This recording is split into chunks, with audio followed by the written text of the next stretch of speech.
మరి కాసేపట్లో తెలంగాణ కొత్త గవర్నర్ గా సిపి రాధాకృష్ణన్ బాధ్యతలు స్వీకరించనున్నారు. ఈ అంశానికి సంబంధించి మరిన్ని వివరాలు మా ప్రతినిధి నాగేంద్ర లైవ్ ద్వారా అందిస్తారు.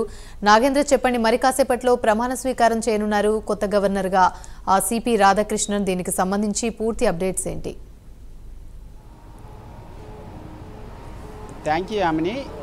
గవర్నర్ తమిళిసై రాజీనామా చేసిన తర్వాత నిన్న రాష్ట్రపతి భవన్ నుంచి గవర్నర్గా సిపి రాధాకృష్ణన్కి తెలంగాణ నుంచి అదనపు బాధ్యతలను ఇస్తూ కూడా ప్రకటన చేయడం జరిగింది. దానిలో భాగంగా ప్రస్తుతం మరికొద్ది క్షణాల్లోనే రాజ్భవన్లో సిపి రాధాకృష్ణన్ గవర్నర్గా ప్రమాణ స్వీకారం చేయబోతున్నారు. ముఖ్యంగా హైకోర్టు ప్రధాన న్యాయమూర్తి గవర్నర్గా రాధాకృష్ణన్ చేత ప్రమాణ స్వీకారం చేయించబోతున్నారు. ఇప్పటికే ఒకవైపు రాధాకృష్ణన్ జార్ఖండ్ గవర్నర్గా ఉన్నారు. అదేవిధంగా తెలంగాణతో పాటు మరొకవైపు పుదుచ్చేరికి సంబంధించి అదనపు బాధ్యతలు అప్పగిస్తూ కూడా నిర్ణయం తీసుకోవడం జరిగింది.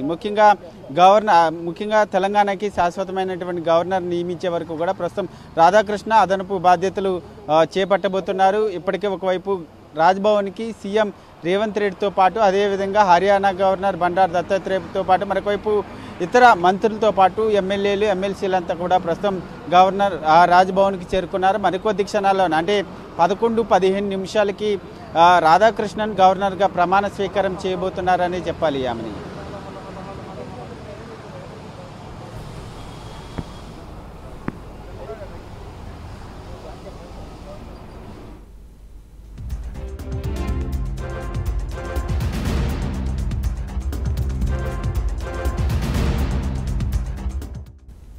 Right, thank you Rajendra.